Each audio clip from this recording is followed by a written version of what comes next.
Let's go. Transfer portal time to discuss all the players that LSU is currently in contact with. And I want to start off here with Chaz Coleman, the pass rusher that you see in the thumbnail image of our video today. And it's pretty simple. LSU last season did lack in the true pass rushing department. They had really good run defense led by Jack Pyburn and, of course, Patrick Payton. And when you look at some of these numbers here from Chaz Coleman, they don't look truly spectacular. One thing that is a bit concerning when I was looking into his profile, where these snap counts really weren't all high. Obviously, when you play edge rusher at Penn State, you got to really wait your turn. They have great linebackers, great edge rushers pretty much every season. And for me, I look at a guy like Chaz Coleman, you're making an upside bet on this young man. So, obviously he does fit a different mold than a guy like Jack Pyburn, who is there to really help you against the run. You see his rush defense grades really aren't all too great, but he does give you a little bit more upside in that 8 to 10 sack range that you do look for when you're going after an elite edge recruit. So the elite national reporters have attached LSU's name to Chaz Coleman, and I would like LSU to bring in a pass rusher of this variety, and I think he would mix well with a guy like Gabriel Relaford, who fits more of the Jack Pyburn role of a every down type of run stuffing defensive end. Okay, we then move over to the next player that LSU has been attached to, and that is Nick Marsh, the Michigan State transfer wide receiver. I paused a little bit to make sure I put the right link into your screen. You're taking a look at Nick Marsh's PFF grades right now, and they're very good, as you can see, as a wide receiver in an offense that wasn't really conducive to elite wide receiver play. Aiden Childs, the quarterback, was very inconsistent, but Nick Marsh, of course, a very young draft prospect here. He wouldn't even be eligible for the next NFL draft. So you'd be getting him for at least multiple seasons. And Marsh is a nice player. I really enjoyed watching him play at Michigan State. Not quite of the burner variety, but just a good, well rounded wide receiver. Now, this is a wide receiver, this next name, that has been attached to a visit. We talked about him yesterday. Iverson Hooks. He should be on LSU's campus pretty soon. And Hooks, of course, to me, has been the name most directly attached to LSU. It's probably the most likely name to actually go to LSU up to this point. But he is indeed another wide receiver. And you will see that there are quite a few wide receivers that LSU will be attached to because there's a lot of vacated targets and a lot of wide receivers want to play in the Lane Kiffin offense, even if they don't know who the quarterback is going to be. You're also going to go to a really good wide receivers coach, a good wide receiver operation. So there you go. All right. Those grades right there via Pro Football Focus. And of course, on Patreon and in the Discord, I give my own grades on the high school prospects. We're going to try and do it with the transfer portal prospects as well. Don't forget, tomorrow we'll be set up at the biggest Shreveport card show ever at the Shreveport Convention Center. Once again, that's Saturday, January 3rd. I'm pretty excited about this. I've been to and set up at some of these smaller shows that they have done, and there's still a lot of people that go to those. This one's going to be massive, absolutely positively massive. And Dustin Poirier is going to be there. So we'll see you there tomorrow with our friend Colvin. Okay. Now, of course, by the way, we're giving out some goodies. A few of you have DM'd me about that. What time do I have to show up to get the autographs? Even if you don't get an autograph card, I'm going to give you something. All right, especially if you have kids. I give a lot of stuff out to the kiddos, the young collectors of the hobby. There's obviously a lot to discuss. All right, we were live pretty late last night, a little post-game show after the Ole Miss and Georgia game, and we hinted at this during the post-game live stream. All right, Roby already drops in a super chat here. Do I have any info of Lane's emoji he sent on Twitter? Who do you think it might be? Lane Kiffin did drop a Twitter tiger emoji. And normally when you do an emoji like that, you're feeling pretty good about a player that has signed. At this point, I really don't know. All right. I was pretty much head deep into finishing the Sam Leavitt film study for that. But I did see the tiger emoji thing that he tweeted out. It's kind of Jay Johnson's thing, but I don't care. You tweet it out. Let's do it. But I do want to discuss the poll question. And to me, the poll question is pretty illuminating. Should LSU allow the assistance of Ole Miss to continue coaching the team throughout the college football playoff? And my answer to that is yes. I think Lane should let him finish. I do. But I am well within reason for Lane, the way Ole Miss has treated him, to being an a-hole about it and saying, yeah, I want them back now, especially with the portal signatures happening. And especially with, this college football playoff could go past the transfer portal window, if you will.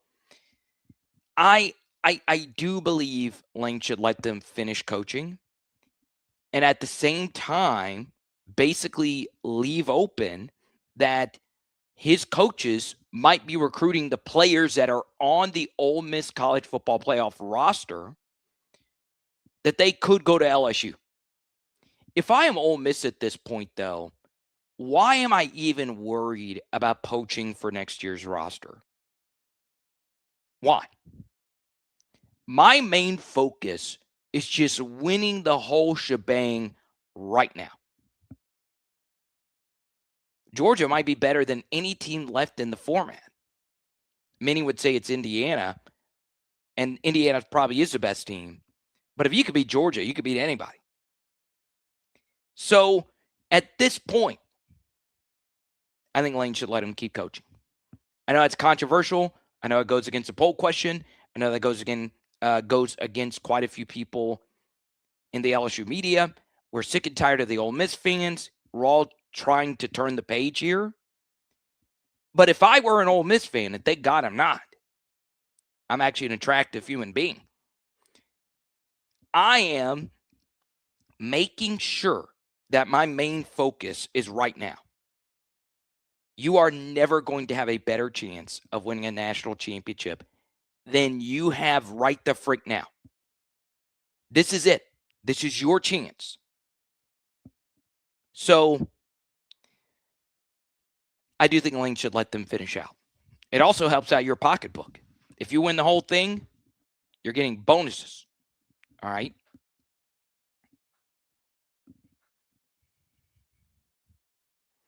Let's go to Sam. He says, if you could beat Georgia, you could beat anybody, the youngest team in the CFB. Yeah, I do believe it. I mean, I don't think Indiana is like 10 times better than Georgia. I do think they're the best team. I also think Indiana figured something out, that age does matter. Older teams tend to do well in these formats. You look at Ohio State. They had a lot of old guys on their team last year. A lot of really dominant year 4 guys. And the young guys that were playing are first-round picks. Torque says, let them all keep coaching. Stay in those players' ear. Jucky wants to talk about Lamar Brown. Yeah, Lamar's going to play next year. You don't get a 5-star of that caliber and you don't play him next year. All right? You've got to play him. What if he's not good? Well, if he just comes in here and he stinks, then you can't play him. But the likelihood of that happening is very small. Now, let's get into a few other news and notes. We've already touched on this, but Trey'Dez Green, and actually I have a viewer texted me right when I said this, right before I was getting into this. Trey'Dez Green re-signs with LSU. He was never leaving. All right, so someone brought this up in the chat. Why were you confident, even though it wasn't official like some of the other LSU signatures, if you will, Because, you know, sometimes you just know. And also, that was just like simple logic. But he did announce, Trey'Dez Green, that he's coming back. And while we do talk about quite a few of these potential players, it is important to point out that of all these guys, Chaz Coleman, that we actually started the live stream with, who has a shaky-ish profile, but it is a higher upside kind of play, the youngster from Penn State, one out of every maybe 10 players that we even mention in the portal will actually pick LSU. I try to be very selective because there's a gazillion names that do end up entering the portal, and we have, it's nearly impossible to keep up with all those different names. What I do think, though, is it's important to really focus in on the guys that are coming back and what those guys can do to take their games to the next level. And I do feel of the people that do this, and I don't listen to a gazillion other LSU shows. Obviously, I listen to Blake's, I listen to Preston. I was a little more critical of most when it comes to Trey'Dez Green. And partially, and part of the reason why I am is because when you see an elite player, your standards for that player goes up. And with Trey'Dez Green, he was truly incredible. He very much could be the best red zone skill guy at any position in LSU history. He really is that gifted in the game's most important portion of the field. And it was even more valuable considering our red zone offense was the worst red zone offense in LSU history. The only thing that we had was getting the football to number 14. And most of his plays were of high difficulty, where there might be 2 or 3 other guys in the SEC that could do the things that he was able to do. But now, a lot of this is going to change. We did a lot of 12 personnel stuff to get creative with them. But the way the offense of Lane Kiffin's works is it is an 11 personnel offense that likes to go fast. So when you're in 11 personnel, that means the players that are on the field, 5 offensive linemen, the first number in the personnel grouping represents the amount of tight ends on the field, or the amount of running backs on the field, and the second number represents the amount of tight ends. You subtract that number from 5, and that'll give you your amount of wide receivers. Okay, so 11 personnel, 3 wide receivers, 1 running back, 1 tight end. And in those 11 personnel sets, your tight end stays on the field at all times.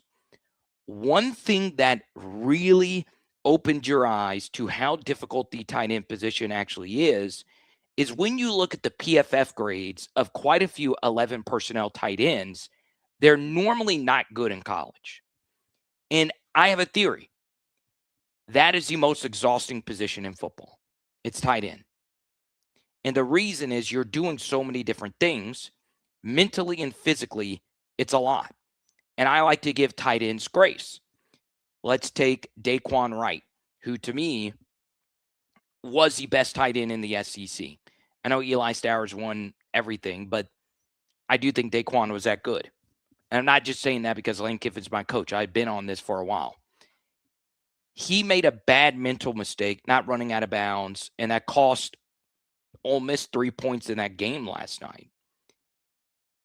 But at tight end, they had another tight end in Luke Haas for Ole Miss. And this will all come back to Trey'Dez Green in a second. Luke Haas of Ole Miss scored a touchdown, was one of the best tight ends in the SEC as a true freshman. Luke Haas had a better grade for a good portion of his true freshman season than Brock Bowers. And he transfers over to Ole Miss. For the first time in his career, he was completely healthy. He caught a touchdown in the game last night, and he ended up only playing 3 total snaps. This is a tight end that will play in the NFL. So what does that mean? Well, you look at a guy like Daquan Wright, of the 70-plus snaps that Ole Miss played last night, Wright was on the field for all of them outside of 3 or 4. It was something like that. I don't remember the specific number. So, if you're a tight end, your role becomes so important in the Lane Kiffin offense, and you don't get taken off the field. So, if you're going to be a tight end, you got to be able to block. You got to have a good play-to-play consistency, a good game-to-game consistency. You need to be able to limit the mental mistakes, limit the drops, and that is part of the Trey'Dez Green experience. The highs were really high this year. He did things on this team that no one else could do. We saw it. He was our best offensive player in many ways. But he obviously had the injury early in the year. You can't discount that. The blocking was rough. But you're sympathetic because he's 6'7" and he played wide receiver in high school. Then you get into the drops. He had a massive drop problem. There were some big ones, absolutely big. And obviously the biggest was the one versus Alabama. So what you have to do as a player, if you're going to play the tight end role in this offense is going to go a lot faster. I don't think people are quite ready for that. And the positives and negatives of that is that rotations, especially at the tight end position, will shrink. Even if you have a tight end too, and Luke Haas, who's probably going to play in the NFL, the truth is they like to stick with one tight end. Before Wright, there was Prescorn and so on and so on. So does Trey'Dez Green move to more of a big slot wide receiver type? Lane and Charlie are creative enough to figure this out. But now that we have Trey'Dez Green re-signed, the expectations is going to be even higher. Could he get number 7? Could he be used in a variety of different ways? His tackle breaking and overall yak got better as the season moved on. Can he limit some of the mental mistakes? Okay. Or do you just move him to wide receiver? And then you go get an actual tight end out of the transfer portal. I got really excited when I got a notification that Jack Injuries of Texas was leaving, and I was like jumping for joy.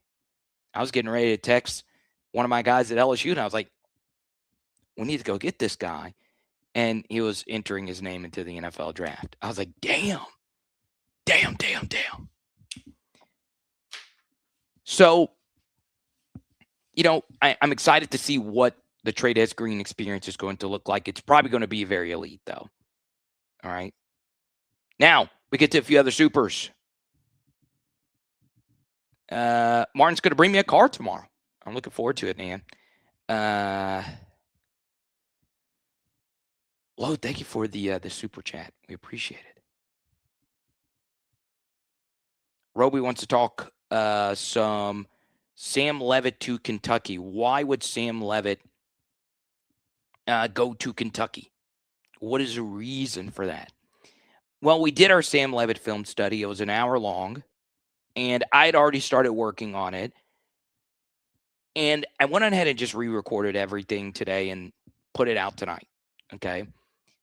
So I spent a lot of time watching him versus Texas Tech. Because obviously when you're in the Big 12, you're not playing the same level of competition. And Texas Tech's defense was just as good as any defense in the SEC. In fact, they were better. To me, they were the best defense in the playoff field. Them or Ohio State. But they both lose. So I watched this game Sam Leavitt played versus Texas Tech, and it was really good. It was his highest passing yardage total in his career. Some of that was game script. Some of that was not being able to block their front, so there really wasn't a run game. He had to overcome some really bad drops. There were some bad down-to-down, play-to-play consistency type of misses.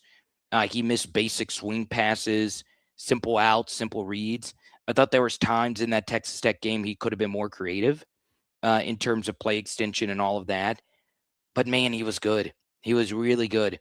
And part of why I held that game to such a high standard was that's how SEC football is going to be. Next year, LSU's offensive line is probably not going to be that great. So Leavitt played behind a shaky offensive line this year, and he was still able to make it work versus a Texas Tech defensive line that was in that backfield for a good chunk of the time. And it was really good. It was really good. It does make you feel like, God, dude, whoever's going to get him is going to get themselves a real player. So it was kind of out of the blue that you get this report from Pete Nakos that Kentucky has entered the race for Sam Leavitt. And then it's also been made public that Sam Leavitt has entered the transfer portal with the do not contact tag. So that's not anything new. What a do not contact tag basically means is don't reach out to me. I already have a plan set in place. And a good chunk of the time with the do not contact tag being in place, you already have a deal pretty much lined up for a school. So if that is the case, is he actually going to Kentucky? Is that in the cards? Is that something that is totally locked in at this point? I don't think so. No, it's not from what I've heard up to this point. I think Leavitt is trying to cash in though. And if Kentucky's the highest bidder, that would make a lot of sense. You're going to Will Stein, you're going to Joe Sloan, and Kentucky has a little bit more of a clearer situation in many ways. Whereas with LSU, you're still keeping tabs with the Trey'Dez thing. Trey'Dez does have Tom Mars as his agent, or his lawyer, if you will, to try and get an extra year of eligibility. And then Kentucky could be like, hey, we're ready to give you $5 million. We got a young coach. We need to see how good he is. And come play in the best conference in America. But then again, if you're going to Kentucky, you're getting a first-year head coach. What's the weaponry going to look like? Why would I leave a situation like Arizona State, where I had a better supporting cast playing against weaker competition with an experienced head coach, to going to a first-time head coach in the SEC, difficult schedule, changing landscape? Who am I even throwing the football to at Kentucky next year? It's tough. That's tough. Let's talk about Terrell Anderson, number 9 for NC State. First off, during bowl season, one thing I really like is you're able to really sit down and watch full games as they happen, because there's not as many clashing games. So I sat down, watched NC State. I bet NC State. It was like 3.5-point spread, and they destroyed Memphis. And 9 for NC State was one whale of a player. All right. He took some brutal hits in that game, and he was able to stay in the game. All right. I highly recommend everyone go watch that game again. All right. So the first thing about NC State is, and I probably should have led with this, CJ Bailey is staying at NC State. Cedric Bailey is his real name. All right. That's his name on Twitter. But NC State skill guys, Hollywood Smothers, arguably their most consistent offensive player, is gone. That's their running back. He entered the transfer portal. But to me, Terrell Anderson fits what LSU is looking for. This is a longer, lankier wide receiver. LSU kind of missed that. The wide receiver room was shorter this year. He's a guy you can line up on the outside, and he can win. He can win in a big way. But arguably his best game was the bowl game versus Memphis. I'll pull up his full stat sheet here. I'll be the first to admit that I did not watch a ton of NC State football this year. Shout out to the Wolfpack. But Terrell Anderson, 39 catches, 629 yards, 6'2", 204.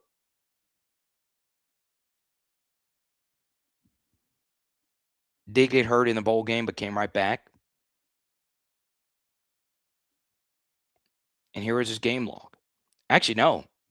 I'm getting him confused with another receiver for NC State. He had 1 catch for -8 yards. Who am I getting him confused with?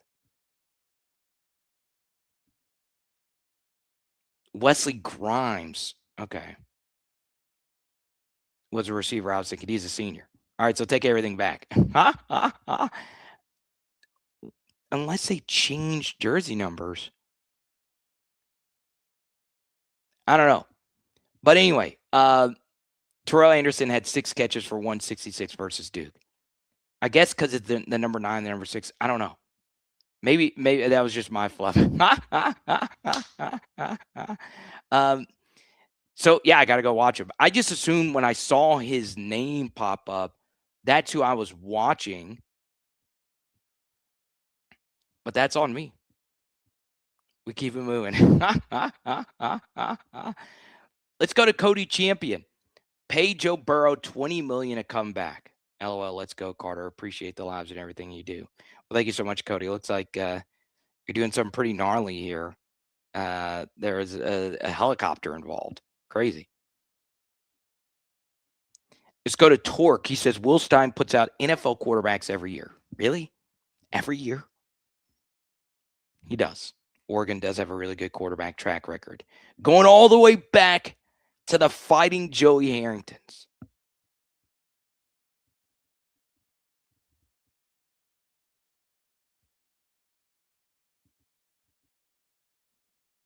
Yeah, Harlem Berry is indeed signed. All right.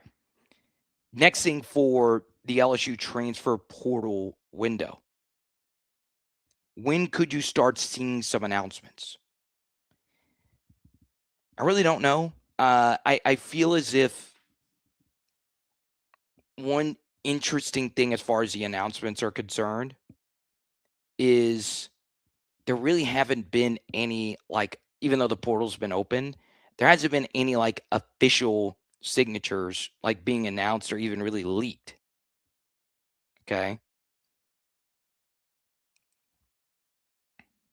This was a medevac in Syria early 2010. That's insane, bro. You're a brave man. Thank you so much, Cody. Super cool. Let's go to Hanson. Seems like Swordsby to Tech is all but a done deal. And I just don't know if I'm going to do the done deal thing. I'm just not. Okay. I feel stupid about the NC State flub. I was like, man, I sat down, watched them, and I get the 6 and the 9 confused. I was just so happy they covered, though. Coming up next, we'll get to an earlier edition. I'm going to try and do it every live stream at the 30-minute mark. What did Lane tweet today? Power Hour Network listeners and viewers, you might be consuming this content with that crick in your back that you've been trying to get rid of for so long. Take this as your sign today to book your appointment with LabourdTherapy.com. In the Lafayette region, there is no one that you will find that cares more about any different type of pain that you might have than the team at LabourdTherapy.com. Book today. Once again, that's LABORDE therapy.com, or you can visit one of their 5 locations all throughout the Lafayette region. Big thanks to Labord Therapy and LabourdTherapy.com. We'll keep it moving here. Lane Kiffin just getting started with Trey'Dez Green, being very happy that the new deal has been agreed upon with Trey'Dez and the LSU Tigers. We then get to Lane Kiffin doing a Nick Saban rat poison symbol here. Top 10 coaching hires this year per Brandon Walker. Lane Kiffin was number 1.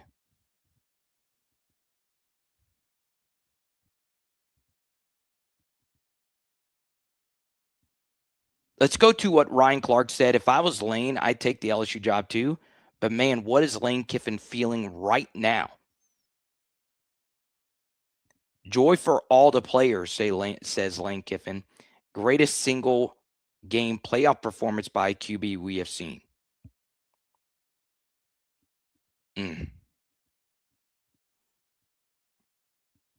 All things go. Tweeting out Lane Kiffin's location. Last night at midnight, he was at Football Ops, getting the portal all lined up and ready to go. Okay. Then this has been a talking point in the media. Lane Kiffin was holding LSU back. Now,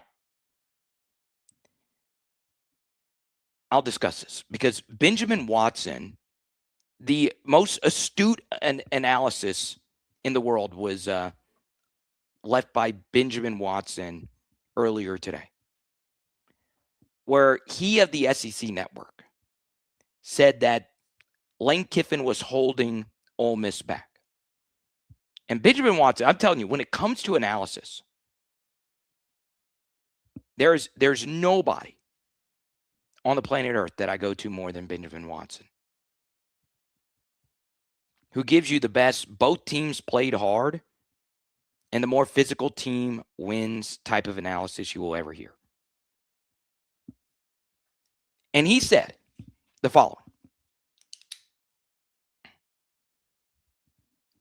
The reason Lane Kiffin was holding Ole Miss back was Pete Golding is 2-0 in the playoffs, and Lane Kiffin doesn't have any playoff wins, which could be the dumbest thing I've ever heard in my life. The absolute most asinine piece of analysis I have ever heard. It is not uncommon for interim coaches to win games with a championship roster. We just saw one of the worst coaches ever with the Michigan Wolverines and Sharon Moore. He went undefeated with the national championship roster when he had to fill in for Jim Harbaugh. So this idea that Lane Kiffin was holding Ole Miss back and your evidence is a close win versus Georgia at a neutral site and a beatdown of Tulane in the round one, you're really going to credit that as a big-time playoff win? You know who else who had two very similar playoff wins as Ole Miss? Was Penn State last year with James Franklin. Now, their second win wasn't as impressive as Ole Miss's second win, but just because you win playoff games does not mean you're that great of a coach. It's just not true, or that you're a better coach than somebody else. But people really want to make Lane Kiffin an enemy, all right? Now, since I push back on this, I will push back on Lane Kiffin here. The greatest single game playoff performance by a quarterback we have seen was Trinidad Chambliss last night. All right. Where I would agree with Lane is that most of the best playoff performances by quarterbacks have happened in New Orleans. But I could argue that Chambliss was the third best performance in a playoff just in the city of New Orleans. Joe Burrow versus Clemson would be number one. And then Michael Penix versus Texas was unconscious in that game. I would probably still have that one ahead of Trinidad Chambliss. But that's just semantics. His overall point still remains the same. That Chambliss was truly spectacular in that game last night. The four teams remaining for a national title in the preseason poll. Lane Kiffin retweeted this. Oregon was number 7. Miami was number 10. Indiana was number 20, and Ole Miss was number 21. Pretty impressive.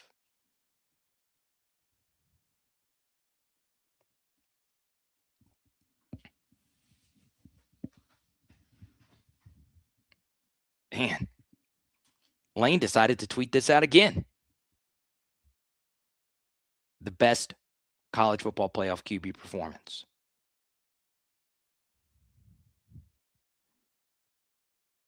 Now, this was really cool. Gunnar Stockton walking off the field.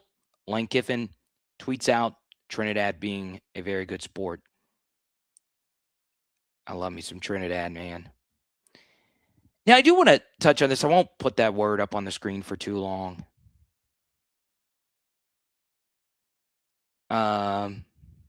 Lane Kiffin tweeting out or responding to Des Bryant right there.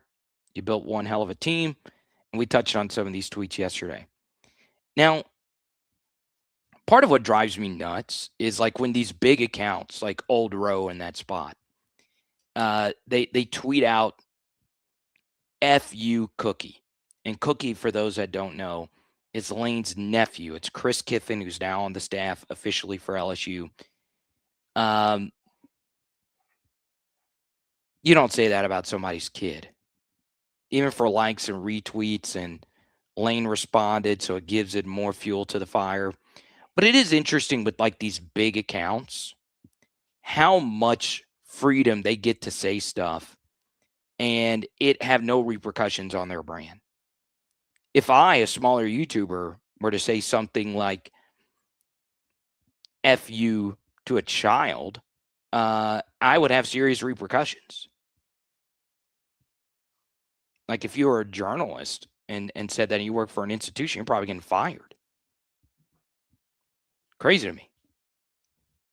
Crazy. But that is everybody's favorite segment. What did Lane tweet today? Now, this is going to be the big thing. Can LSU get some wide receivers to sign? Right? Because what I would do, one guy that I would like a lot is Parker Livingstone. We touched on that yesterday.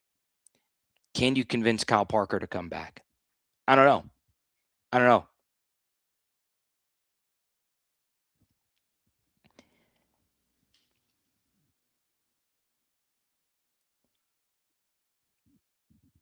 Burrow versus Oklahoma was not in New Orleans. I wish it was because I would have been able to see that. That game was versus Oklahoma was in Atlanta. Yeah, Georgia's wasn't. I'll keep saying that again. Kirby Smart had his best coaching job ever this year, and they gave the coach of the year to the same guy from 2024 to 2025. Obviously, Vanderbilt's Clark Lee. I wouldn't have done that. Let's go to Brian. Ole Miss's wide receiver core dominated Georgia's talented secondary. Very excited for George McDonald to work with this room. It was very good. It was very, very, very good. And, Stribling, who's kind of their guy now, along with Wallace and so on, those weren't heralded wide receiver transfers. They've just come in and just balled out of control. One thing I really liked from Charlie's play calling in this game, and we predicted this happening. Once again, we spent a lot of time trying our best to guess how the game plans are going to change. Georgia said, look, the first time we played your asses, we played way too soft to coverage. So they were more aggressive for the course as far as their coverage is concerned. They pressed a lot more. They moved their DBs closer to the receivers, and Ole Miss beat them that way too.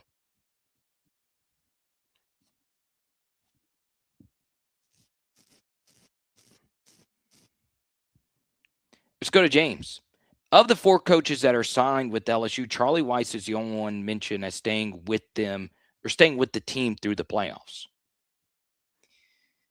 Yeah, I mean, as far as like the game management portion of the game is concerned, the main coach, if you were to go to Ole Miss and say, or let's just say Lane were to go to Ole Miss and say, I'm taking all the coaches back, but you get to keep Charlie, and then we'll end this drama.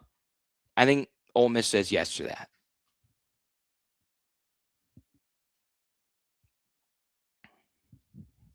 H-Town Creole says, what about DeCorian Moore? I think he's staying, especially if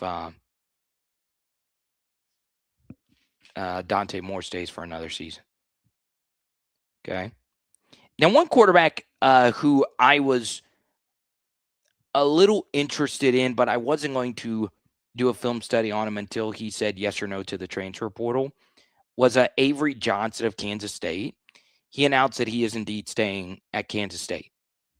Now, Another quarterback, it wasn't really much of a shock that he made his announcement that he was staying. But there was a connection between this quarterback and Lane Kiffin, as he was once initially committed to Ole Miss, was Marcel Reed. Now, what was interesting about Marcel Reed is after that playoff game, the discussion more went to, does Texas A&M want to move off of Marcel Reed and go get somebody else? Because the playoff game was that bad. Y'all, I have been not a Marcel Reed fan for a very long time, and I said before the season there is some bench risk with him. He just played an easier SEC schedule than most. He lit us up, but Marcel Reed, to me, announced he was going to come back. The thing I didn't like about that, and this makes me feel better because if for some reason he was to go into the portal, I would have been very interested in him coming to play for us. He did tweet out, "I'm back." All right. There was a statement, it was his quotations, "I'm back." And for those that don't know, that is Michael Jordan's famous quotes, "I'm back."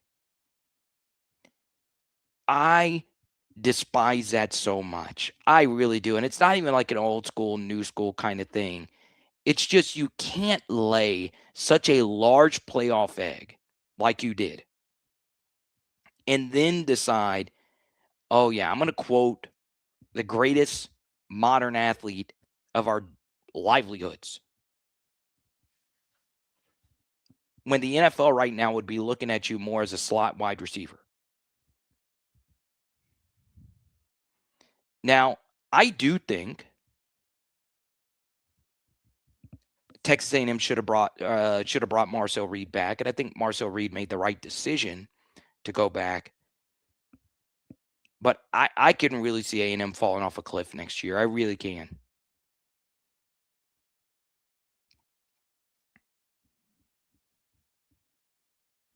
Now, because I do have to get up at 4 in the morning for the card show in Shreveport, here's what we're going to do. In the next 5 to 10 minutes, we're going to answer as many questions as we possibly can. If you super chat, we'll keep this party moving. It's going to be interesting. Some of these other quarterbacks, Drew Mestermaker, very good pocket quarterback of the North Texas Mean Green. Everyone thought he was just going to go to Oklahoma State to follow his head coach. He's one of the higher rated transfer portal quarterbacks. But the thing about him and Dylan Raiola is that they are pocket quarterbacks. They don't move, in particular Raiola. Okay. So I would be careful with that because I do think a lot of you with the Lane Kiffin offense, you want a quarterback who has some movement. But Drew Mestermaker is really good. Okay.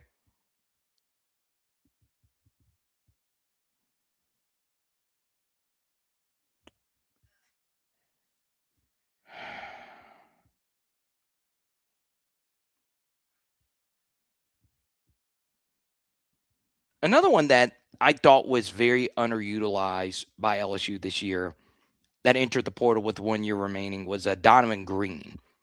I thought when he played, he did good things. He had a very critical false start penalty versus Vanderbilt, which was questionable, but it happened. And I would have liked to have kept him. I really would have. But he's in the portal. I do think he was the victim of a bad system. I do. And we just didn't really give him a shot to play. Also, the Cam Coleman situation doesn't look great for LSU. He's going to make a lot of money. He is going to make a lot of money. Okay.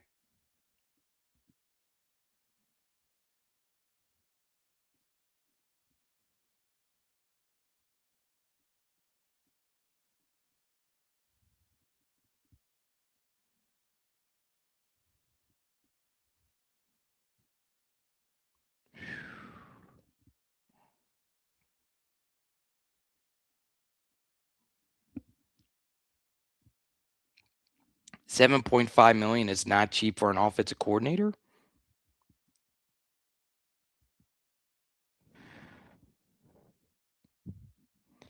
Let's go to Vasha. I wouldn't be talking about Marcel Reed like that because he dominated LSU and ran the Tigers out of Death Valley a few months ago. Yeah, cool. Good for him. Guess who else did? Jalen Milroe. All right, there have been, unfortunately, quite a few mid quarterbacks that have had career days in Tiger Stadium. Literally the best of the best games of their careers. Since the 2019 season, there have been quite a few of those. Some of them have been good, like Marcel Reed. He's a good quarterback, and some have just been, how the hell did that happen? KJ Costello comes to mind.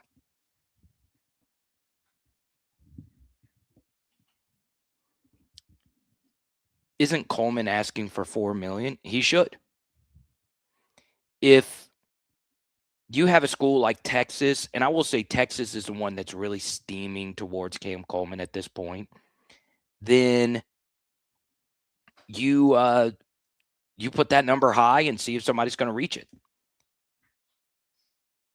Okay.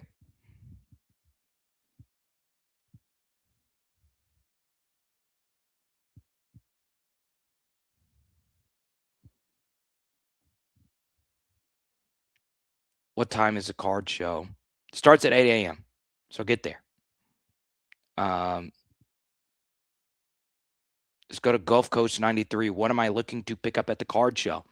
Hopefully, some new friends. I don't buy as much as I used to. Part of that is because I don't have Josh Pate followers yet. I don't have Josh Pate money yet. I will have it. You got to believe. But, I do a lot of my buying in the summer. But as far as trading, I'm always open to trading, whatever. I mostly collect game use patches. I collect a lot of Drew Brees game use patches. I love those. Tyrann Mathieu, obviously, is a PC of mine, but I'm looking to diversify into other LSU players, Patrick Peterson, and so on and so on. My Jaden collection's lacking, though. It's lacking. So we'll see you guys here tomorrow.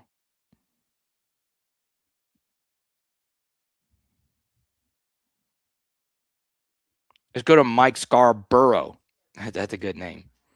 Eventually, LSU will have to pay top dollar for a wide receiver either to retain or bring in. Maybe not this year, though.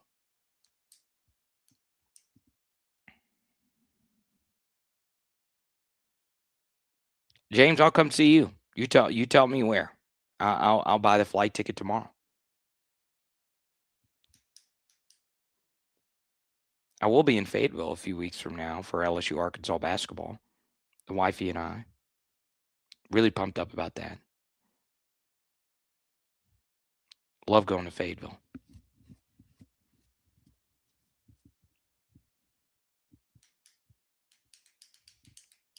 All right, before we go, who is going to win the college football playoff? You let me know. Look, for me, as far as this playoff format is concerned,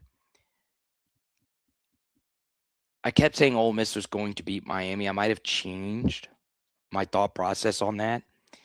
Indiana coming off the most impressive win of the playoff by far up to this point. They're the only higher seeded team to have won in the second round. That's a crazy stat as well.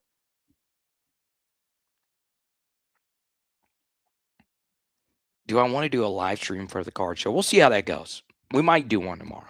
Never say never to that.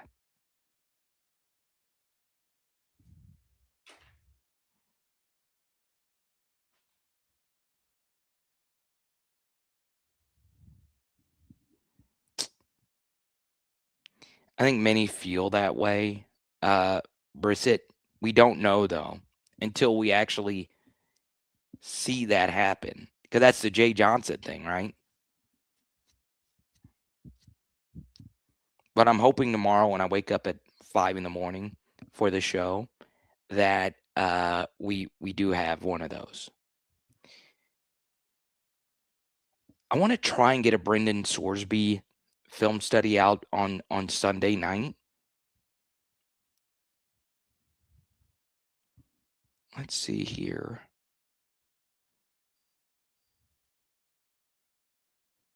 First one did really well. Was doing really well.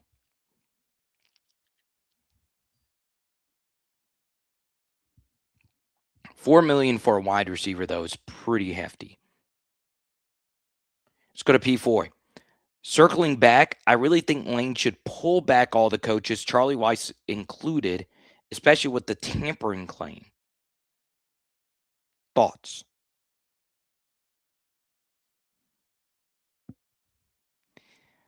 Yeah, I get your concern. I really do. I do think, though, what I would do is just compromise. Hey, I get all of my assistants back. You get to keep Charlie Weiss. I do think, though, when you win a game like you won in New Orleans versus Georgia, you do have some of those assistants, and this will make you feel uncomfortable, but this is why I'm here. I will give you uncomfortable truths from time to time. Even though all those assistants got raises and they moved to a better program, more prestigious program, you do begin to question your decisions. You do. Are you like, oh God, do I really want to leave this? Let's go to Tari. Carter, I don't see the hype for Kawan Lacey, the Ole Miss superstar running back.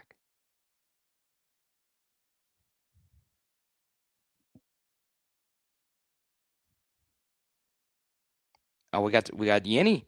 Mr. Grant, I guarantee you Weiss has in writing that he can coach until Ole Miss is eliminated. I want to talk about, and that's pretty crazy, Grant. I want to talk about Kawan Lacey. All right, so the first red flag is that he is injured, and we've touched on this a few times. There's no evidence in college that carrying a big carry load affects you for the next season as far as injury risk is concerned. We've seen other running backs have big carry seasons in college and follow that up with other big carry seasons. Some have done it 3 years in a row. But you do worry. You do worry about that. If you're going to get Kawan Lacey to leave Ole Miss, you'd have to pay him a pretty nice penny to do that because he was the best running back in the SEC this year. But he knows the system. All right.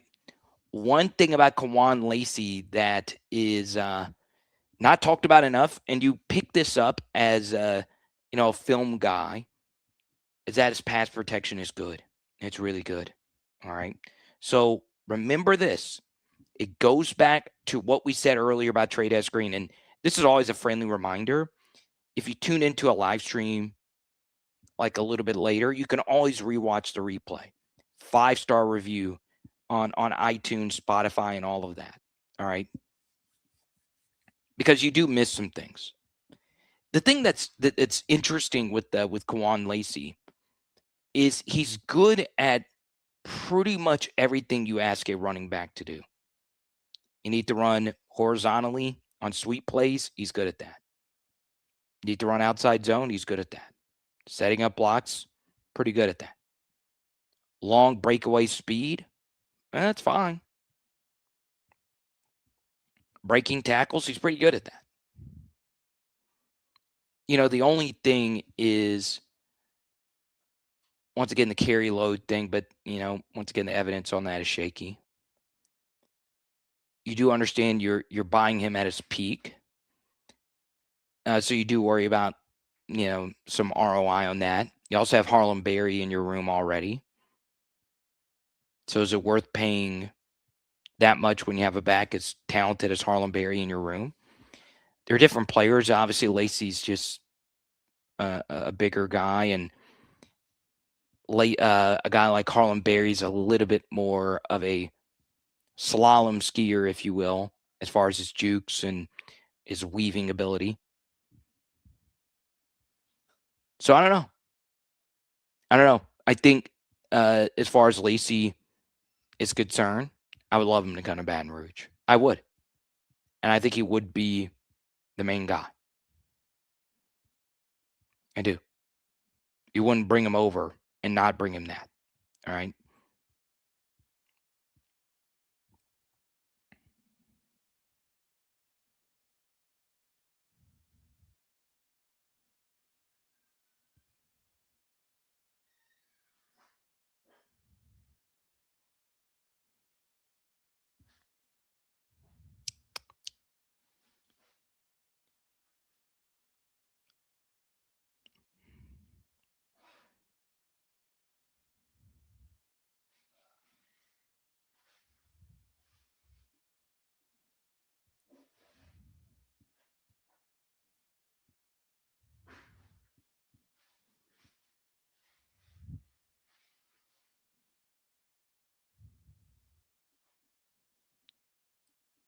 Just trying to see if there's anything else that's breaking.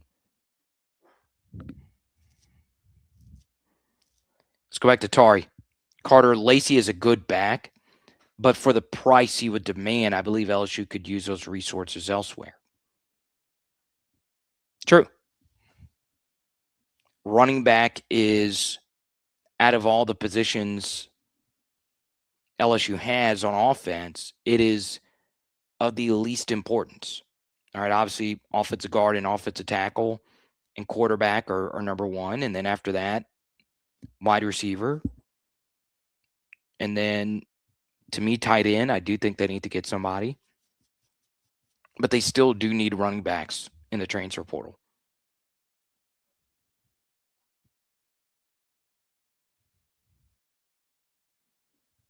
James is all he knows I am about my thickness. I get down with the thickness.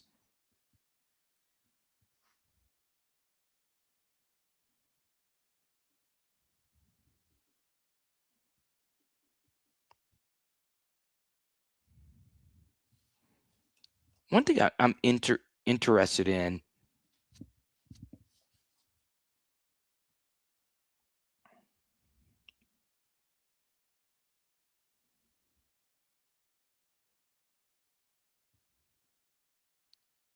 we haven't heard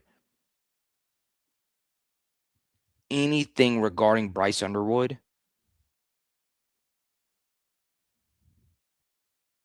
I would like to think he's going to stay at Michigan,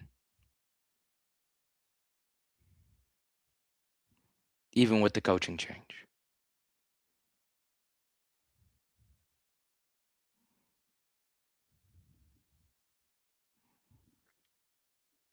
Let's keep it going. I was getting ready to sign off. If you want to keep it going, that's fine. What's up, Carter? Can I tell you how much I loved watching our offense clap those Georgia cheeks? Oh, okay. The LSU offense clapping Georgia. Oh, I see what you did there. That's one way to put it. Yeah, it felt pretty good. But I do feel my overall preseason read on Georgia not being all that great was correct, even though they won the SEC. I still don't think that they were that great. And I saw a few of you, bring this up in this chat here. Was the SEC overrated this year? The answer to that is probably yes. It was in many ways, especially when you compare it to preseason expectations. And I say this as me wearing one of my two neutral SEC shirts. I have an SEC channel, but I'm not like SEC over everything. I am willing to say when the conference has a down year, that might hurt my chances of one day living a dream of being on the SEC network. But then again, one of the SEC network analysts earlier tonight said the most asinine thing about Lane Kiffin I can remember. But that's not here nor there. I think it's important to point out when the SEC is not as good as people make it out to be. And obviously, we're going through a landscape change with the SEC. The SEC teams that are normally elite can't hoard the talent. The portal is what it is. Um, but yeah, I do think talent dispersion has affected this conference in a major way, to where Alabama can't just hoard everything, Georgia can't just hoard everything, and your actual coaching talent really does matter. Um, but yeah, when you watched Georgia this year, they legitimately won 4 games that they probably had no business winning. And a lot of it was because Kirby isn't truly a special coach. Alabama was in the SEC championship game. They weren't really that great of a team. Oklahoma had a putrid offense for most of the season. I do think you can make a case Ole Miss was the best team in the SEC. They were up by 9 in the fourth quarter versus Georgia, and they lost that game. Who hasn't crumbled in Samford in the fourth quarter at some point? They had one loss just like all the other SEC teams, like Alabama in conference, but they were better than Alabama.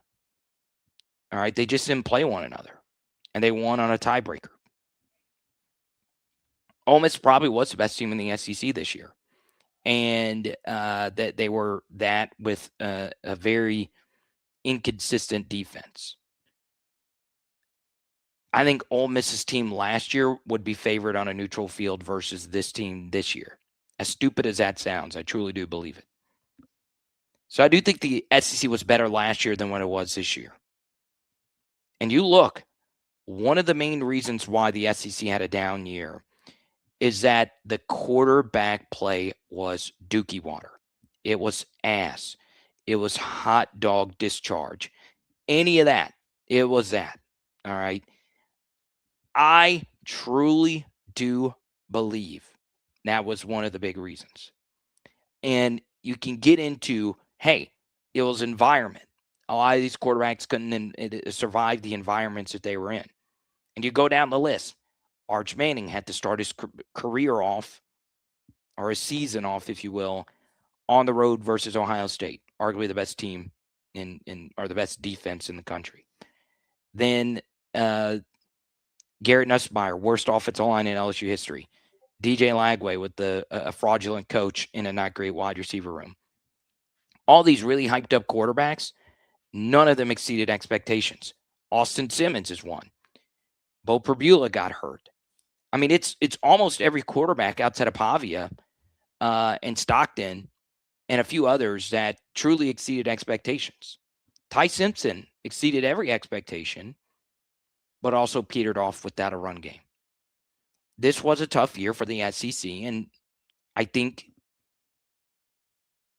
many SEC commentators outside of, guys like Chris Gordy struggle with just stating the objective truth. And I think this, even without the bowl results being what they were.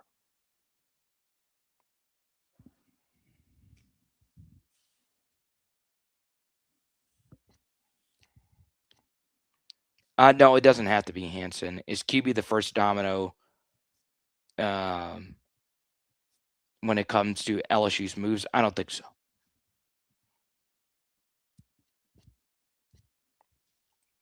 It's a good question by Cody. Would I rather have an elite offense like 2019 LSU or an elite defense? I think it's pretty easy. I would take the 2019 LSU offense because I have number 9 on my team. And number 1 and number 2 and number 6 and 22 and 81 and 79/18. And if you got that reference, you really know 2019 LSU.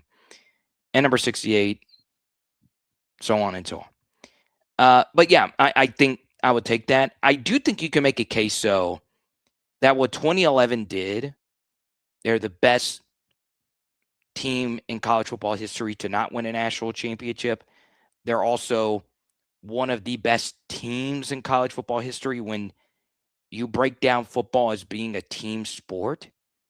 How many teams have been national championship quality with the quarterback situation being what it was that year?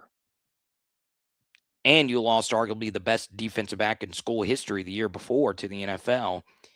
And then you fielded the best secondary of all time. There were so many really good team elements of that team. You beat every team by double digits outside of Alabama. You beat 2 BCS bowl teams on the road, essentially, in your non-conference. And by that, you play 10 Power 4 conference games, which is essentially, a Power 4 schedule. But it's also, those teams were two of the last teams of the old era of college football. And the way I describe it, Cody, is college football, the first real change in college football was the 12-team playoff season. I think you do, and this was a point that Lane made in a tweet, in our Lane tweet segments from either last night or a few nights ago, that the biggest change when it comes to college football is how different the sport is now compared to what it was not too long ago. Okay, let's keep it going. I may have missed it, but did Dallas Wilson hit the portal? What Aiden Mizell did out of Florida, Dallas Wilson, for those that don't know, let me make sure I don't want to pull another NC State here. I'll just confirm this. I mean, it's so many players. All right, let's see if he is in the portal.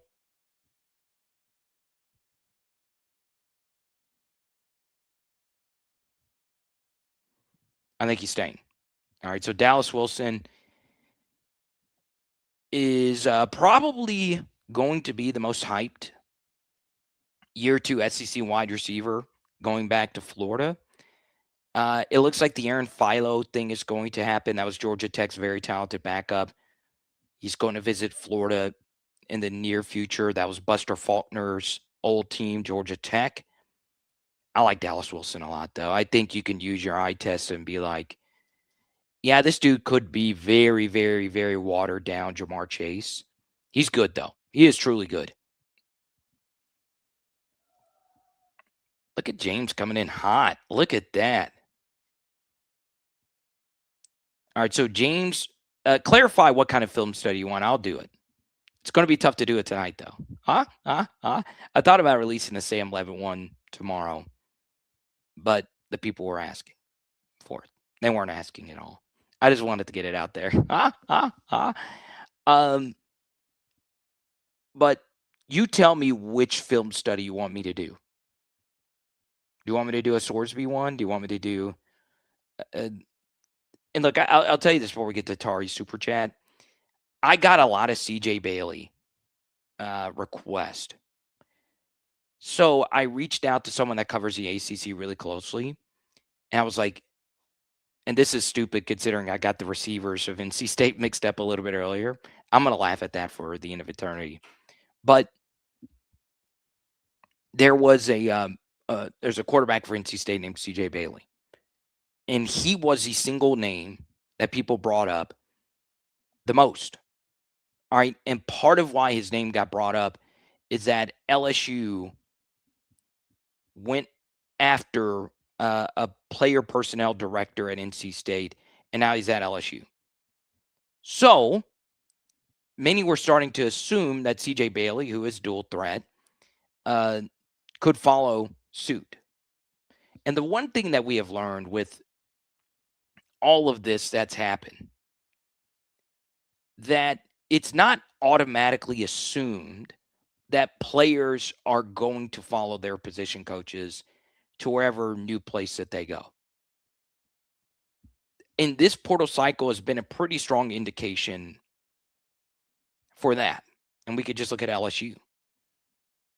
South Carolina every year under Sterling Lucas, they were really good on their defensive line. All right, Sterling Lucas was one of the best defensive line coaches in the country last year. That was not a South Carolina weakness.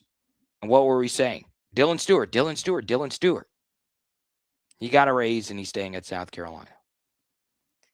All I would ever hear about, Harlem Berry, Frank Wilson, they are thick as thieves. They are the best of friends. Did anybody really think Harlem Berry was going to go to Ole Miss? No. Now, could there be another Frank running back that goes to Oxford? Sure.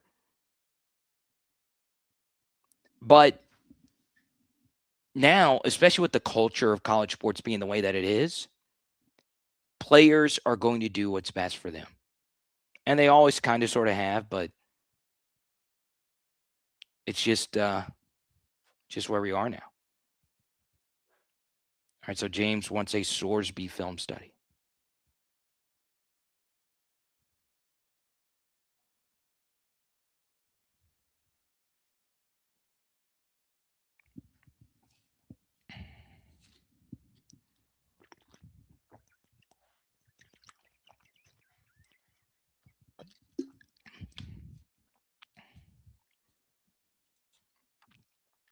I heard Sorsby's girlfriend is at Texas Tech, and that'll make him a lock for the Red Raiders, says Rick.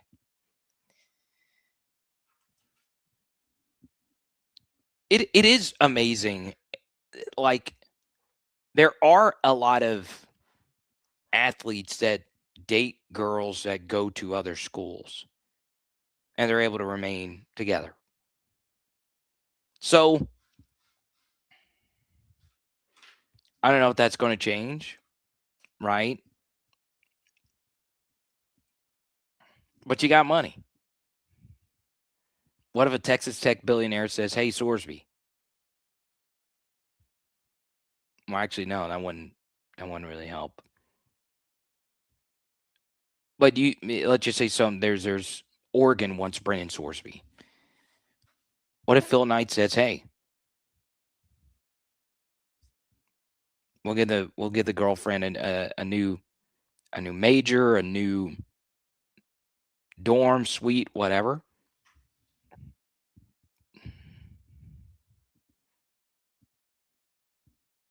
Now this is just disrespectful from Chef 880. Broke and upgrade his girlfriend at LSU. How do you know that? How do you know a gazillion percent that he is going to upgrade his girlfriend at LSU? Do you know his current girlfriend? What if his girlfriend's like super sweet at Texas Tech? What if she's like beautiful now? I don't know what she looks like. You don't know what she looks like. You might know what she looks like. You might have stalked his Instagram. I never thought I'd be talking about a player's girlfriend as much as I am now, but you did bring it up. But yeah, I don't know if it's going to be an upgrade. What if he's feverishly in love?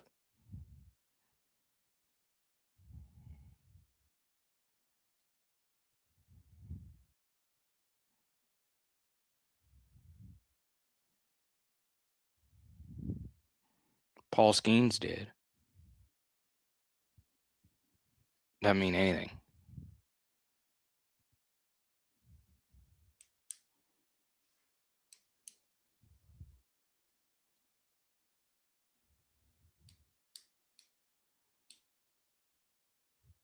Okay.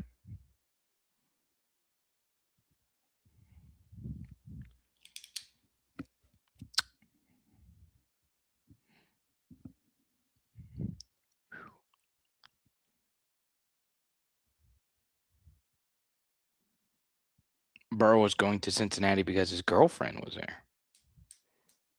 Well, he ended up at Cincinnati, did he not? I'm kidding. I know what you're referencing. All right. Um, for me, I do think this is just pure speculation on my part. I'm still waiting to see the big name offensive lineman hit the portal. All right. There are a few that I'm interested in. A few. I know our relationship with the Big Ten transfer offensive lineman is interesting. You had Josh Thompson this year, and I think Josh just took too much blame for how rough some of the games were early in the year. I think he ended up being a good player for us. And then obviously a few years ago, this name slips my mind, but we brought in a pretty highly touted transfer portal offensive lineman from Maryland, and he was really good in the Big Ten. He got to Baton Rouge and he stunk. He just didn't play. I think there was an injury involved in all fairness there, but I would be on the lookout here for a few big name Big Ten offensive linemen to enter. All right. There's one from Michigan by I think I want to make sure I pronounce his name correctly because there was a coaching change there. And if you were to say something about Michigan, they always have some pretty good offensive linemen. Okay. His name is Andrew Sprague. Okay. It's out official. He's in the portal.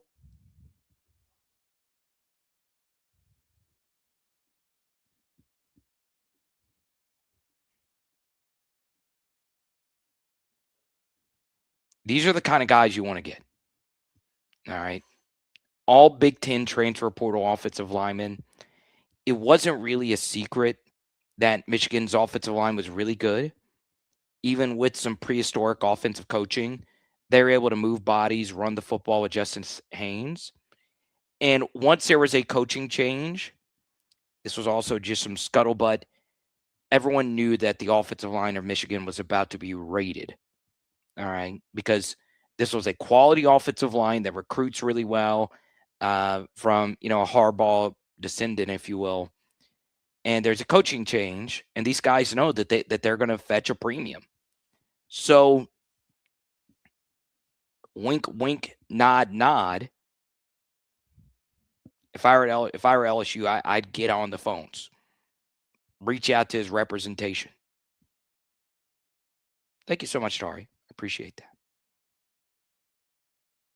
Okay.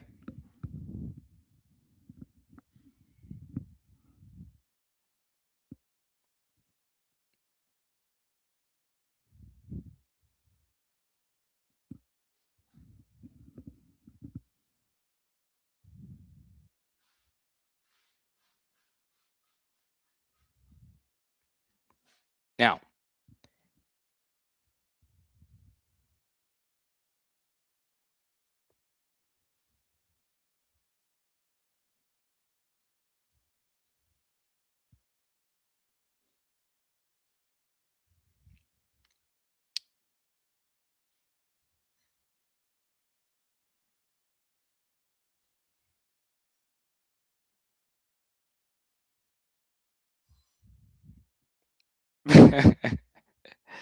oh man, I don't know. I don't know.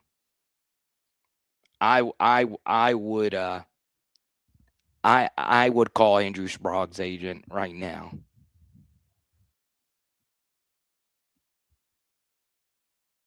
Oh, okay. So you want to check out your last super chat. Okay.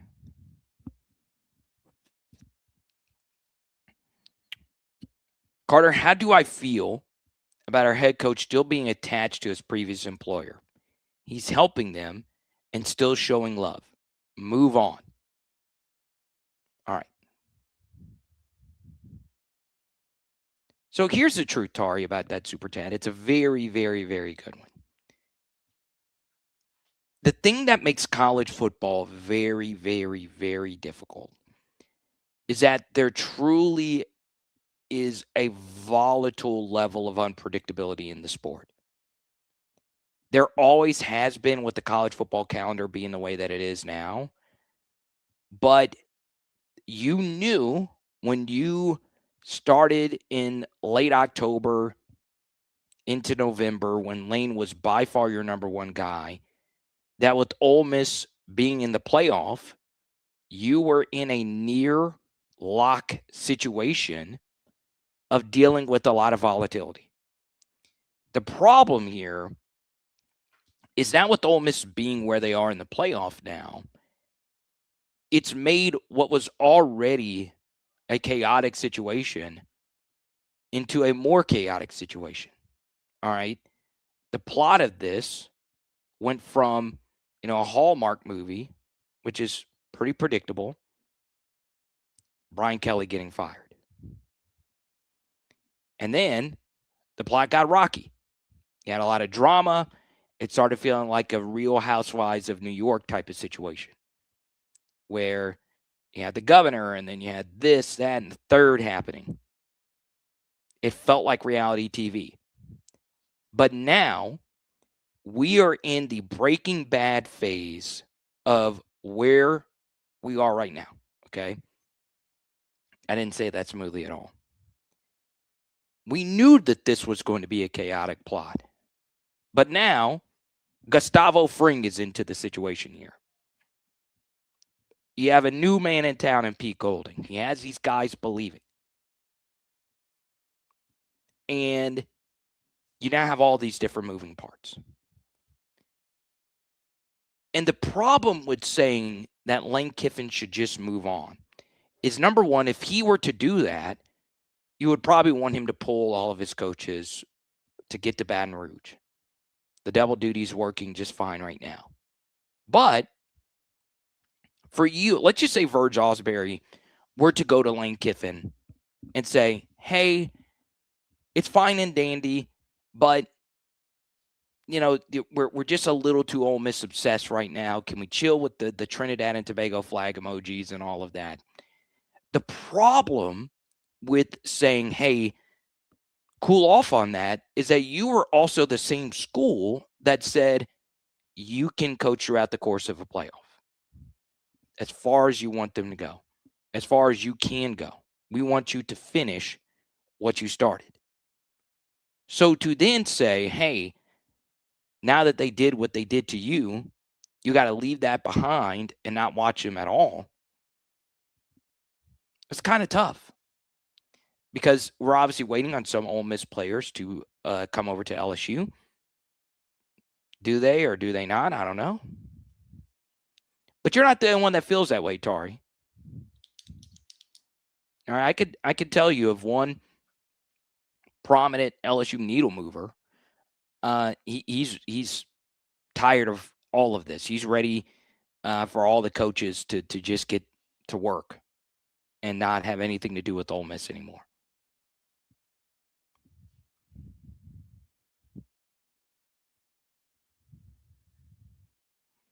The lane plane. No, you are the man. Is that Verge to the left? Yeah, it is. Cool photo. Welcome to the channel, the lane plane.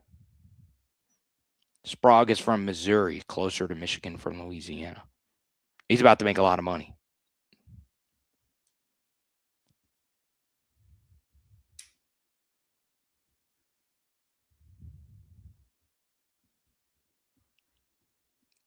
Let's go to RGY.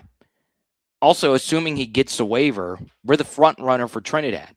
So why not hype him up and show him that you're watching and that you care? Okay.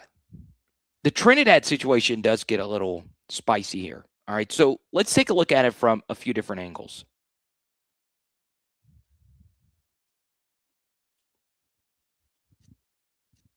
All right. The first is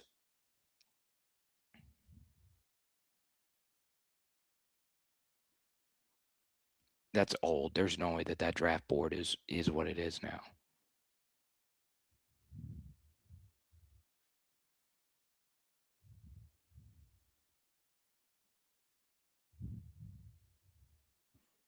Why can't I pull it? This is the dumbest thing I think I've ever, because I needed to pull one of these up.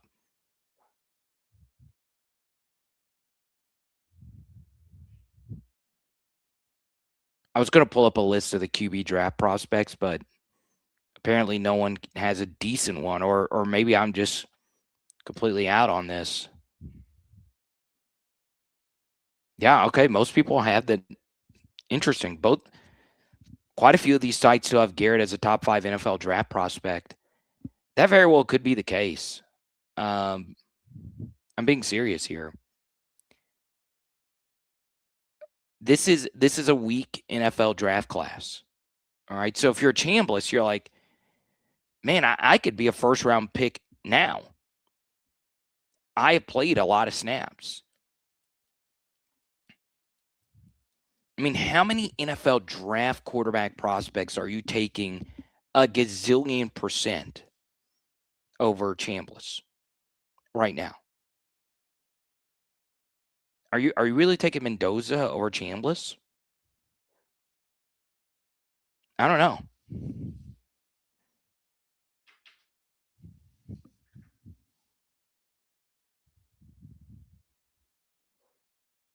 So the thing about waiting for Chambliss to be the guy is you do have to wait.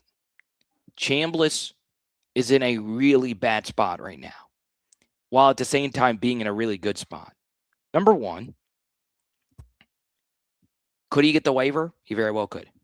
Could he not get the waiver? That's probably the most likely scenario. But he does have Tom Mars. Does he get an extra year? So you have to wait for that hurdle. You don't know when that's going to happen. Then, if he does get that, if he were to say during this portal window, hey, I am entering the portal while a national championship run is underway, that would be nuts. I'm serious. Like, that would be one of the craziest things I can remember.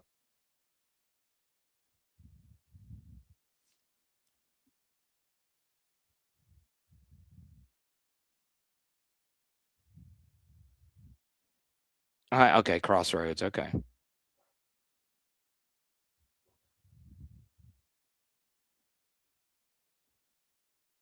See, I don't know. I really don't know. I think, for me, Chambliss would be wise. Obviously, I want him to be LSU's quarterback. He is the best quarterback left in the playoff. I think he's better than Mendoza. And Mendoza doesn't suck. But I do think Chambliss is better. And I have been on that for a little bit now. That was before the Georgia game last night.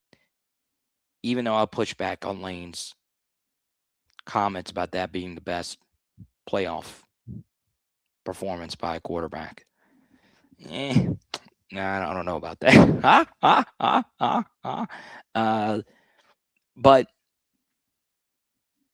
But yeah, I think Chambliss is that guy. I really do. I think, some of it was Ole Miss just got lucky. You start to see this in some of the plays that he does make. It's like, damn, what am I watching right now?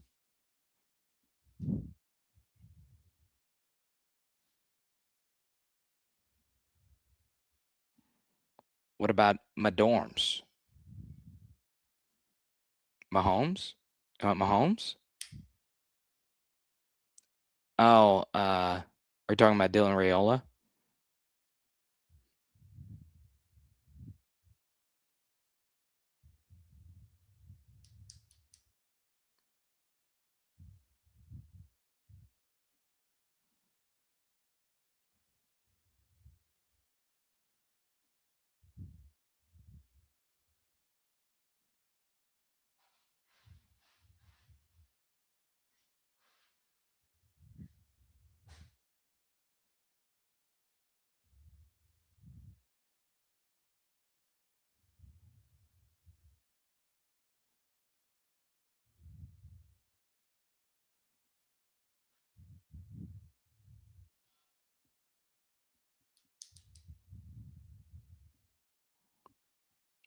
Ooh.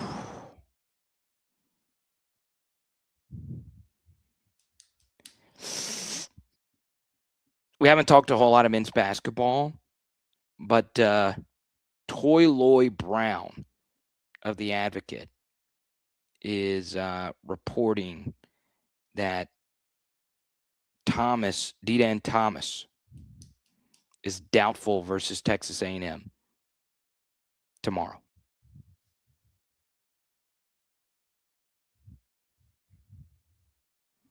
Man, I'm trying to boot up so hard. I'm using a lot of my money to go see them play in Maidville in a few weeks. Dude,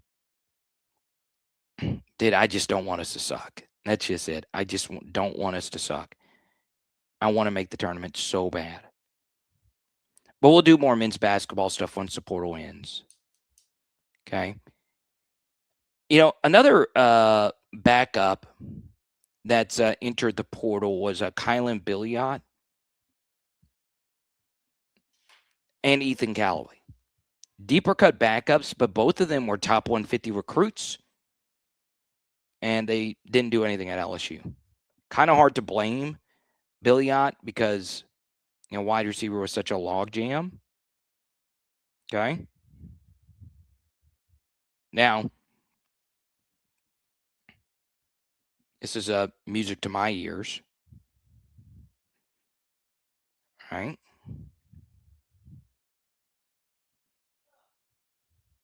Threw this possibility out last night.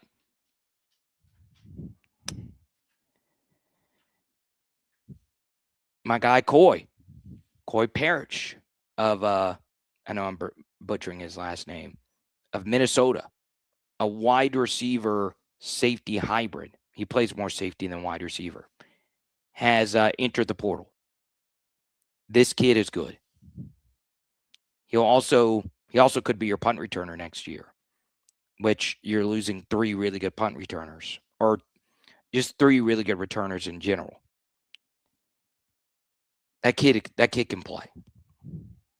If you've not seen him play at Minnesota, where's number 3?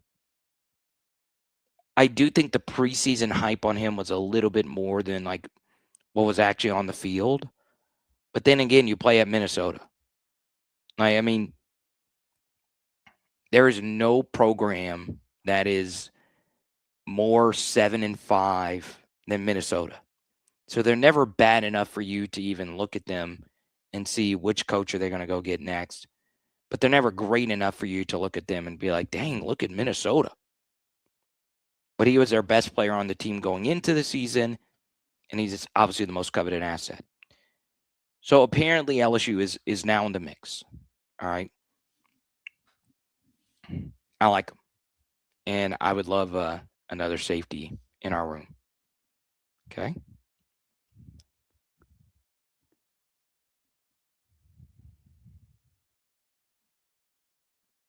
Yeah, James, you guys are helping me pay by being here.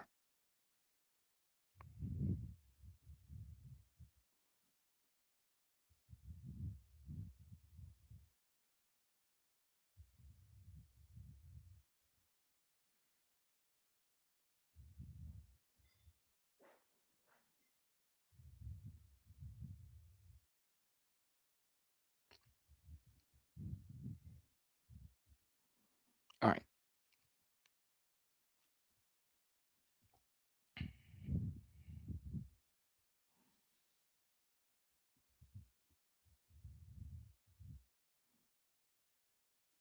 "904 Drew says those recruiting rankings don't mean jack. No, they still do. I can argue, and it really matters now more than ever. And I do think recruiting rankings are different when you're – I do think we need to, factor in like the year 4, year 5 stuff a little bit more. Instead of classifying kids as like freshmen, sophomores, how many years removed are you from high school? But 904 Drew, we've discussed this before. But yeah, at quarterback, onesie positions, yeah, the 2 best quarterbacks in the field weren't highly recruited guys. Carson Beck wasn't like a can't miss 5-star either. But they're older guys that put in the reps and got better. Okay. I do want to talk about this Ole Miss. They want to do like this tampering stuff. They want to talk about tampering with LSU. And I referenced this a little bit earlier. At this point, if you're Ole Miss and you're really worried about anything else as far as next year is concerned, outside of doing what you need to do, which is get visits set up in Oxford next week for the portal, which all the playoff teams are doing. Indiana already has some playoff stuff that they're getting ready for, and they're also going to do recruiting visits. But if you're Ole Miss, it is so important for you to keep the main thing right now, because you're probably never going to get back to this spot again. If we're being serious, this is not me putting you down. At this point, I don't know if LSU is going to reach the Final Four again. In this playoff format, 9-game schedule, it's going to be really hard. Okay, it's going to be really hard. And now you want to get into this LSU coaching tampering thing. The thing that has really driven me nuts, and I've gotten a few complaints about me bringing up Lane being allowed to coach the playoff team. I did find it interesting that Ole Miss thoroughly outplayed Georgia in that game, and they still almost lost. And I've read a few times that Pete Golding outcoached Kirby, which is that just could not be further from the truth. And I'm such a big Kirby guy. I understand that. But that fake punt by Kirby was nothing short of amazing. It's hard for me to hear out anything Ole Miss has to say about tampering when you said Lane Kiffin couldn't coach in the playoff. You put Lane's feet to the fire about signing an extension. You've done all this stuff to Lane, and I'm not painting Lane out to be a victim, but it's stupid to not at least say it's dumb the way the college football calendar works. That is an indisputable fact. Nobody disagrees with the opinion. And I understand that's a juxtaposition, opinion and fact, but it seems as if it's a fact that the college football calendar sucks and nobody likes it. And in a rational world, in every other sports league that has ever existed, the current regime can finish out the season and go to wherever they want to go next. So you victimize Lane saying that he can't finish, even though every other team that was in the same spot allowed their coach to finish their playoff runs. You were the only one that didn't allow it. Well, it was a rival and all that bullshit, whatever.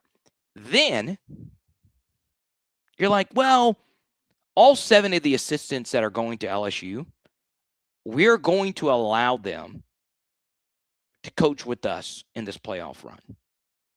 That's hypocritical. Why would you not let Lane coach, but you would let all the other coaches coach? Makes no sense. You could have done the head coach in waiting with Golding and just let Lane finish, but whatever. And now you knowing that you have said from the get-go, we can't have Lane be the head coach because we're worried about him stealing players for next year's roster. If you were so damn concerned about that, why did you let 7 assistants allowed to come back and be a part of the team? Why would you do that?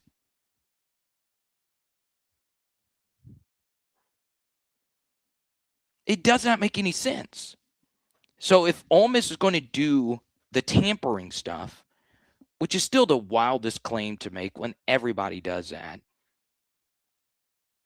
then why did you allow the Ole Miss coaches that have gone to LSU to coach in the first place?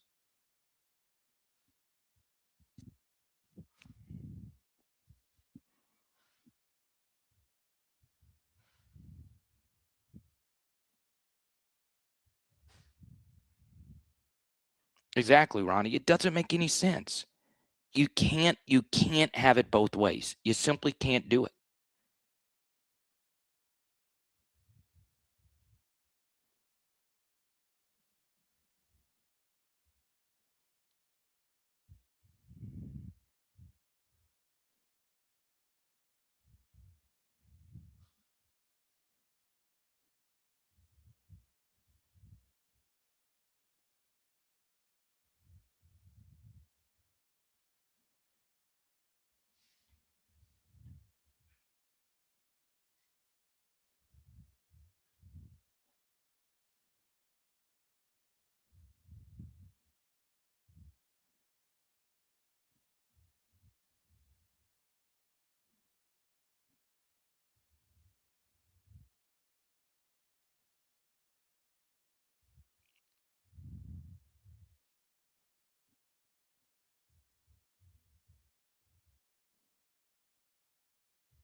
3,753 college football players entered the transfer portal.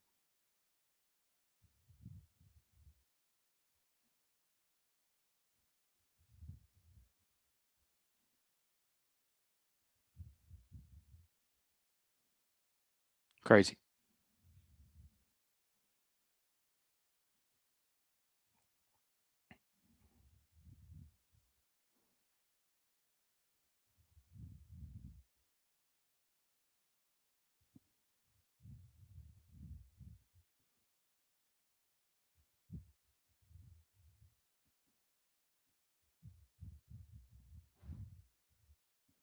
One more thing. All right, so I do play by play, and I'm very lucky to have even though it's not my main thing, it's one of my three favorite things to do. Period.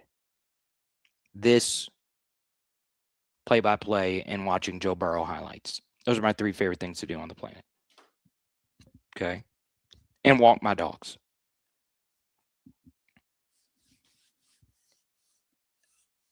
Sean McDonough's call of the game last night with Greg McElroy between Georgia and Ole Miss was so good. Like, it really was so good.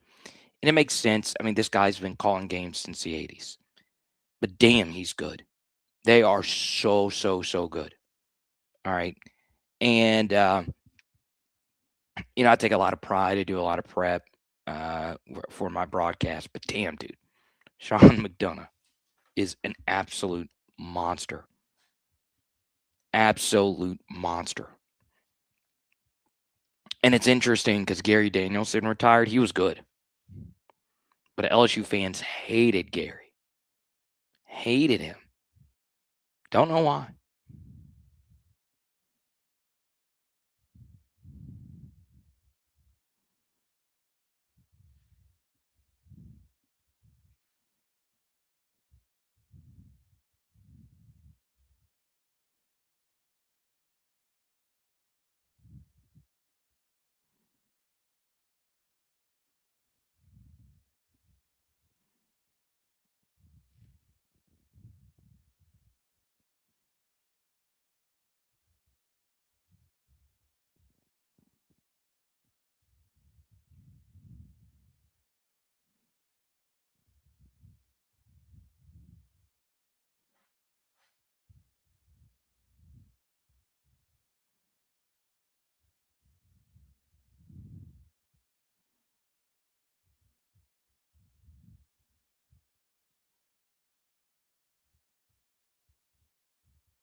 Dang, you guys still hate Gary for his Alabama love.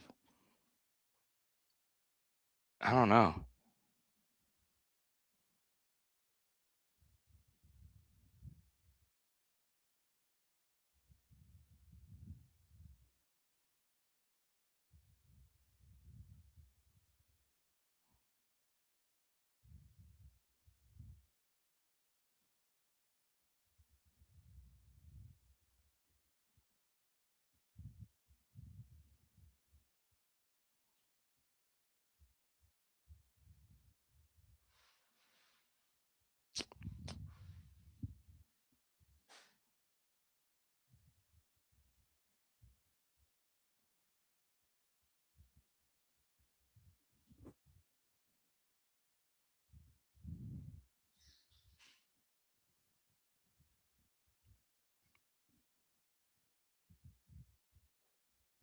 Ron Franklin was the GOAT.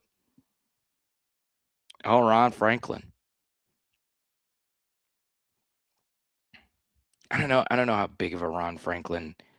I don't recall too many Ron Franklin. I'll tell you this: Mike Patrick was arguably the ESPN GOAT play-by-play broadcaster.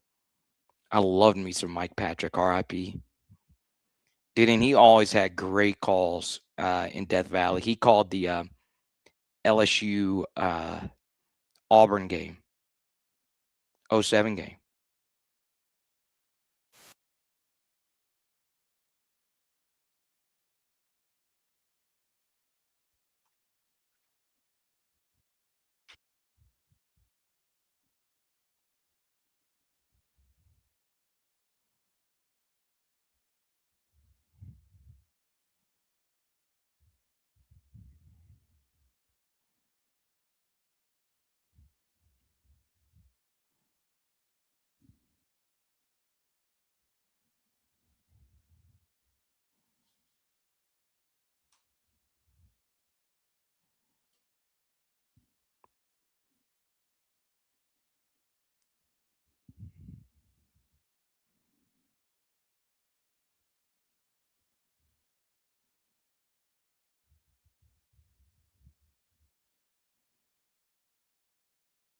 You said Keith Jackson and Madden were the GOATs.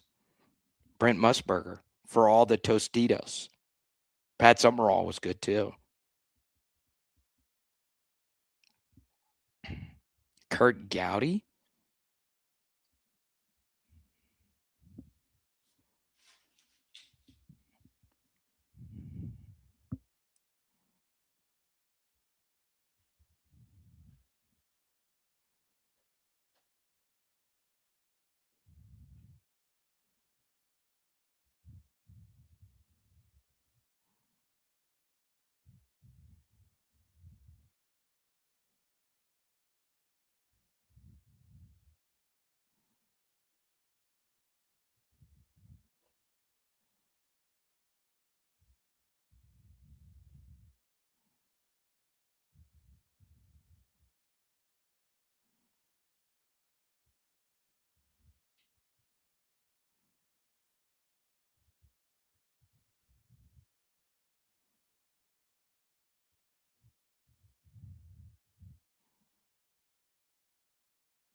Oh man, dude. Some of the stuff you're reading on the portal is going to be nuts. Oh man.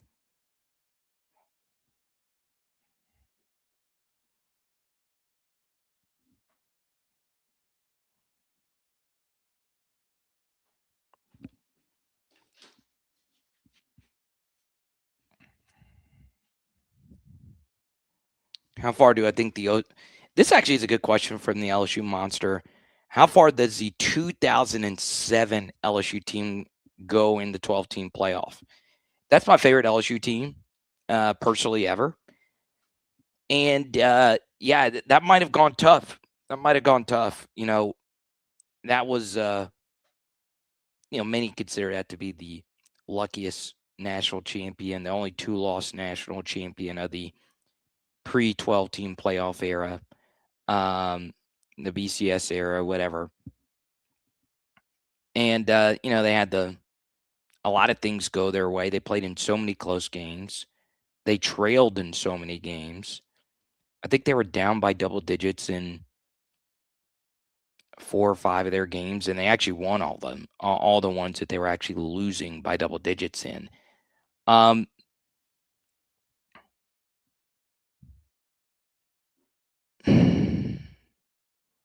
I felt at the time, I was a student at LSU, but, looking back at it, at the end of the year, Georgia was probably playing the best football. And we just don't know. They won a game in New Orleans that year, too, in the postseason. That was against Hawaii and Colt Brennan. And they beat the bejesus out of them. One of the more lopsided games I can remember seeing at that stage.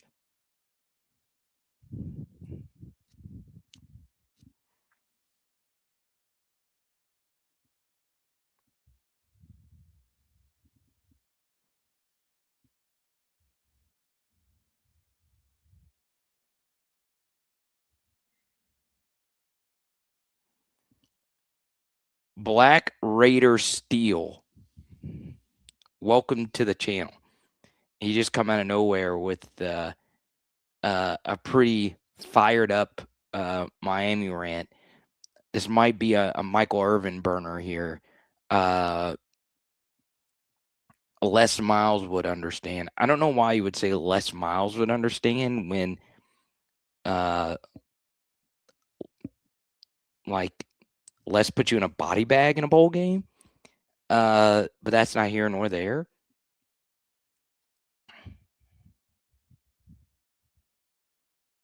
Black Raider Steel. That is a crazy name.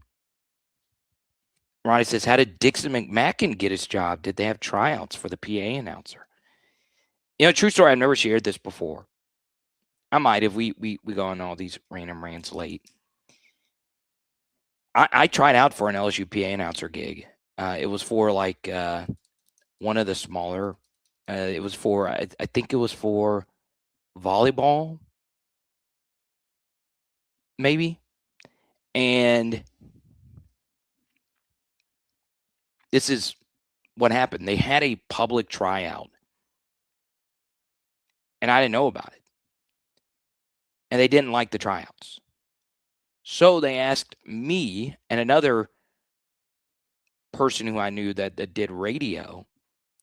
They asked both of us to go try out. They didn't like any of the people that tried out, which is crazy because I feel as if that's you'd find someone, right? And the other guy was better. I did the tryout right next to him. It was a PA announcer thing. I knew the guy.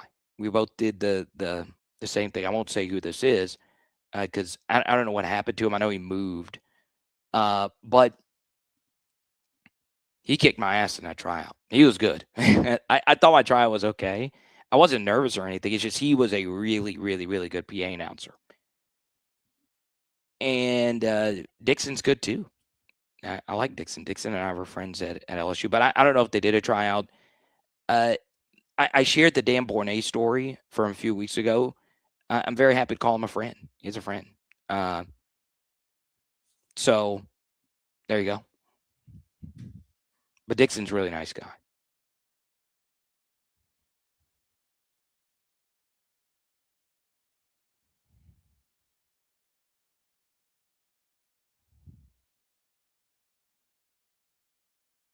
Chris Blair's good, dude. Chris Blair's good. Him and Hester do a good job.